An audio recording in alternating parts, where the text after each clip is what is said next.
தொடர்ந்து எதிர்க்கட்சி தலைவர் எடப்பாடி பழனிசாமி பிரச்சாரம் மேற்கொண்டு வருகிறார். அந்த காட்சிகளை பார்க்கலாம். இவரா உங்களுக்கு நன்மை செய்ய போறார். எவ்வளவு கஷ்டப்பட்டு இந்த திட்டத்தை கொண்டு வந்து நான் நிறைவேற்றினேன். எதிர்கட்சிக்காரர்கள் நம்மை மதிக்கின்றார்கள். நம்ம கட்சியிலிருந்து தேர்ந்தெடுக்கப்பட்ட ஒருவர் நம்முடைய பொதுச் செயலாளர் கலக்கின்ற அந்த கூட்டத்தில் கூட கலந்து கொள்ளவில்லை என்றால் இந்த மக்கள் மீது அக்கறை கொண்டவரா? அதோட இன்னொன்னு, அண்மையில் ஒரு மாசத்துக்கு மீதி நினைக்கிறேன், அவர் நான் மனம் திறந்து பேட்டி கொடுப்பார். கட்சி கட்டுப்பாட்டை மீறி ஏற்கனவே வேறொரு இயக்கத்தினுடைய முக்கிய பிரமுகர்களை சந்திச்சார். அதே தவறு, அதையும் நாங்கள் கண்டுகொள்ளவில்லை. அத்திக்கடை அவனாசி திட்டத்திலே பங்கு பெறவில்லை, அதையும் நாங்கள் கண்டுகொள்ளாமல் தான் இருந்தோம். அவருக்கும் உண்டான மரியாதையை நாங்கள் கொடுத்தோம். ஆனால் அவர் திருந்தல்வாடி அல்ல. அதற்கு மாறாக நான் மனம் திறந்து பேசுகிறேன் என்று சொல்லி இங்கே கோபிச்செட்டிப்பாளையத்திலே ஒரு பேட்டி கொடுக்கிறார். அந்த பேட்டியிலே அவர் சொன்ன செய்தி அங்க எல்இடி திரைக்காட்சியில பாருங்க. 10 நாள் என்னுடைய கருத்தை பிரதிபலித்திருக்கிறேன். இதற்கு ஒரு காலக்கெடு வைத்திருக்கிறேன். ஆக கெடு விதித்திருக்கின்றார். 10 நாள்ல எடப்பாடி பழனிசாமி இந்த இணைப்பை முன்னிறுத்தல் என்றால் நானே முன்னிருந்து நிறுத்துவேன் என்று தலைமைக்கு எச்சரிக்கை கொடுக்கின்றார். அப்படிப்பட்டவரை நாங்கள் எப்படி இயக்கத்திலே தொடர முடியும்? அப்படிப்பட்டவரை எப்படி இயக்கத்திலே தொடர்வதற்கு தலைமை அனுமதிக்கும் என்பதை எண்ணிப்பார்கள். மூத்த தலைமை கழக நிர்வாகிகளோடு கலந்து ஆலோசித்து தலைமைக்கு எதிராக பொது வெளியிலே பேட்டி கொடுத்ததுனால அவர் பதவியை விடுவித்தோம். அப்பொழுதாவது திருந்துவார் என்று பார்த்தோம். அப்பொழுதும் திருந்தவாடி அல்ல. பிறகு மரியாதைக்குரிய தேசிய தலைவராக விளங்கிய பசுமன் ஐயா முத்துராமலிங்க தேவர் நினைவகத்திற்கு போனாங்க. அங்க போகும்போது அனைத்து இந்திய அண்ணா திராவிட முன்னேற்ற கழக அடிப்படை உறுப்பினர் நீக்கப்பட்டவரோடு எந்த தொடர்பு வைத்துக் கொள்ளக்கூடாது என்று பொதுக்குழுவில் நிறைவேற்றப்பட்டு தீர்மானிக்கப்பட்டிருக்கிறது. அப்படி பொதுக்குழுவால் அடிப்படை உறுப்பினர் நீக்கப்பட்டவர்கள் அவரோடு எந்த உறுப்பினரும் எந்த கட்சி நிர்வாகிகளும் தொண்டரும் அவளோடு தொடர்பு வைத்துக் கொள்ளக்கூடாது என்று பொதுக்குழு தீர்மானம் நிறைவேற்றப்பட்டிருக்கிறது. அப்படி இருக்கின்ற பொழுது அந்த பொதுக்குழு தீர்மானத்திற்கு எதிராக அவர் நீக்கப்பட்டவரோடு அந்த நினைவிடத்துக்கு செல்கிறார். பிறகு வேறு என்ன செய்ய முடியும்? தலைமை கழக மூத்த நிர்வாகிகள் அழைத்து பேசி அவர் இனி இந்த இயக்கத்தில் தொடர்வதற்கு லாக்கற்றவர். அதனால அவர் அடிப்படை உறுப்பினர் நீக்கி இருக்கிறோம். ஏதோ எடுத்தோம் கவைத்தோம் அல்ல. ஆனால் அவர் வேண்டுமென்றே திட்டமிட்டு கிட்டத்தட்ட 2-3 ஆண்டு காலமாக இயக்கத்துக்குள் இருந்து இயக்கத்திற்கு எதிராக செயல்பட்டவர், இயக்கத்துக்கு துரோகம் விளைவித்தவர். அதனாலதான் அவர் இன்றைக்கு அந்த அதிமுக நீக்கப்பட்டிருக்கின்றார். அது மட்டுமல்ல, இன்னொரு செய்தி, இந்த நீக்கப்பட்டவர் திரு வைத்தியலிங்கம், திரு OPS எங்க கோபிச்செட்டிப்பாளையத்தில் அவர் ஒரு கூட்டத்தை போடுறாங்க. அந்த கூட்டத்தில் திரு வைத்தியலிங்கம் அவர்கள் பேசுறார். அந்த காட்சியும் இந்த எல்இடி திரையரங்குல பாருங்க.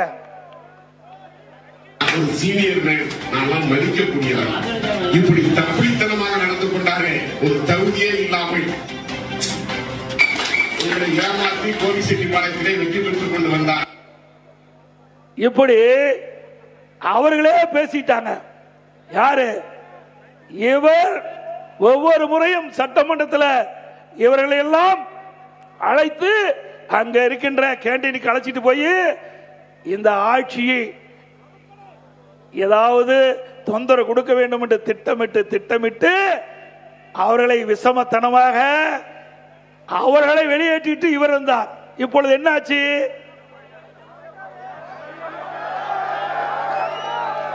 என்னைக்கு நல்லது செஞ்சா நல்லது நடக்கும், கெட்டது செஞ்சா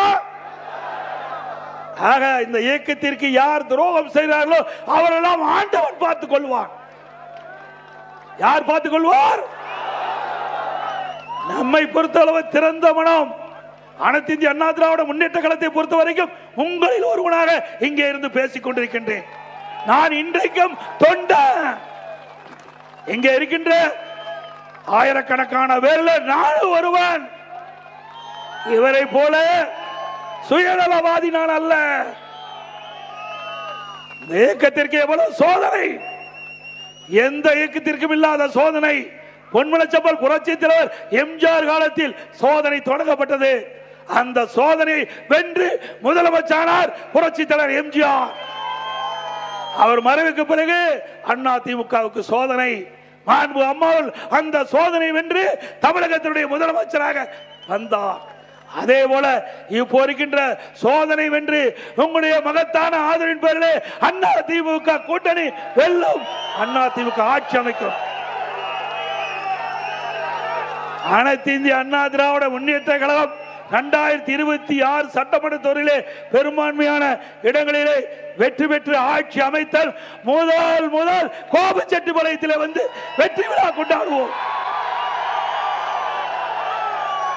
இது நடக்கும் இல்ல?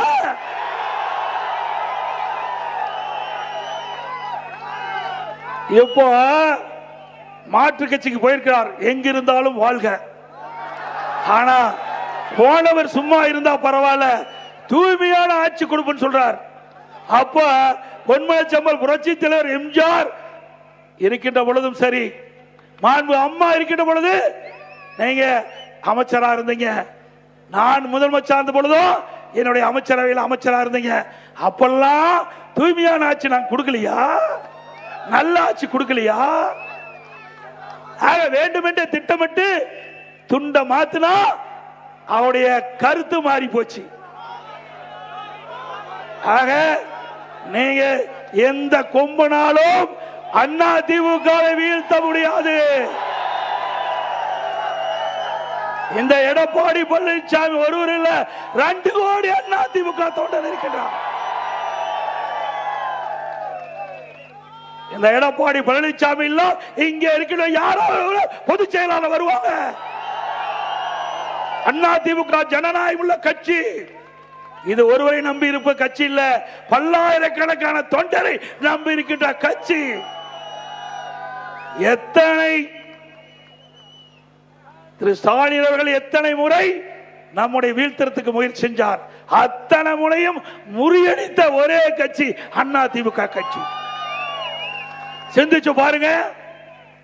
முதல்ல நான் முதலமைச்சர் பொறுப்பேற்று சட்டமன்றத்தில் பெரும்பான்மை நிரூபிக்கின்ற பொழுது திரு ஸ்டாலின் எதிரே எவ்வளவு அட்டுழியம் பண்ணாங்க. சட்டமன்ற மாமன்றத்தில் சபாநாயகரை எடுத்து கீழே தள்ளி எங்க டேபிள்லாம் ஏறி டான்ஸ் ஆடினாங்க. அப்படிப்பட்ட காலகட்டத்தில் கூட துணிச்சலோடு இருந்து முறியடித்து நம்பிக்கையில்லா தீர்மானம் கொண்டு வந்தாங்க. நம்பிக்கை கோரும் தீர்மானத்தை நாங்கள் வெற்றி பெற்றோம். அப்ப ஆரம்பிச்சீங்க அண்ணா திமுக ஆட்சியை வீழ்த்துவதற்கு 4 ஆண்டு காலம் கடுமையான முயற்சி பண்ண முடியல. ஒரு அற்புதமான ஆட்சி 4 ஆண்டு காலத்தில் கொடுத்தோமா இல்லையா? எவ்வளவு திட்டம், அத்திக்கட அவனாசி திட்டத்திலிருந்து பல திட்டங்களை கொண்டாந்தோம். இதுவரைக்கும் எந்த அரசாங்கம் கொண்டு வர முடியாத திட்டத்தை எல்லாம் கொண்டாந்தோம். ஒரே ஆண்டில் 11 அரசு மருத்துவக் கல்லூரி. ஒரு வருஷத்துல இந்திய வரலாறுல எந்த மாநிலத்திலும் ஓராண்டில் 11 அரசு மருத்துவக் கல்லூரி கொண்டு வந்து சாதனை படைக்கல. அந்த சாதனை படைத்ததும் அண்ணா திமுக அரசு.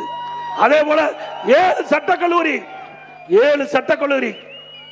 5 கால்நடை மருத்துவக் கல்லூரி ஆராய்ச்சி நிலையம், மிகப்பெரிய ஆசியாவிலேயே மிகப்பெரிய கால்நடை பூங்கா 1000 கோடி தலைவாசல் கொடுத்திருக்கிறோம்.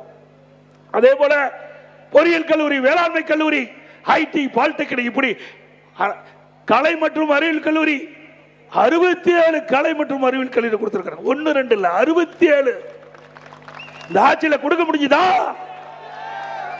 இப்படி நம்முடைய ஏழை எளிய குடும்பத்தில் பிறந்த மாணவ மாணவி குறைந்த கட்டணத்தில் உயர்கல்வி படிக்கக்கூடிய சூழ்நிலையை அதிமுக ஆட்சியிலே உருவாக்கி காட்டோம். இது சாதனை. இப்படி ஒரு சாதனையாவது திரு ஸ்டாலின் அரசால பேச முடியுமா? பேச முடியுங்களா? இத்தனையும் செய்துதான் உங்களை வாழ்ந்து நாங்கள் சந்திக்கிறோம். அது மட்டுமல்ல, அரசு பள்ளியை படிக்கின்ற மாணவர்கள் சுமார் தமிழகத்தில் 41% பேர் அரசு பள்ளியில் படிக்கின்றார்கள். அந்த மாணவர்கள் பெரும்பாலும் நடுத்தர குடும்பம், ஏழை குடும்பத்தை சேர்ந்தவர்கள், விவசாயிகள், விவசாய தொழிலாளி, கூலி தொழிலாளி, இப்படிப்பட்ட குடும்பத்திலே பிறந்த மாணவ மாணவி தான் அரசு பள்ளியை படிக்கின்றார்கள். அந்த மாணவருடைய கனவு அவர்கள் மருத்துவ கல்வி கிடைக்க வேண்டும், அவர்களும் MBBS டாக்டர் ஆக வேண்டும்.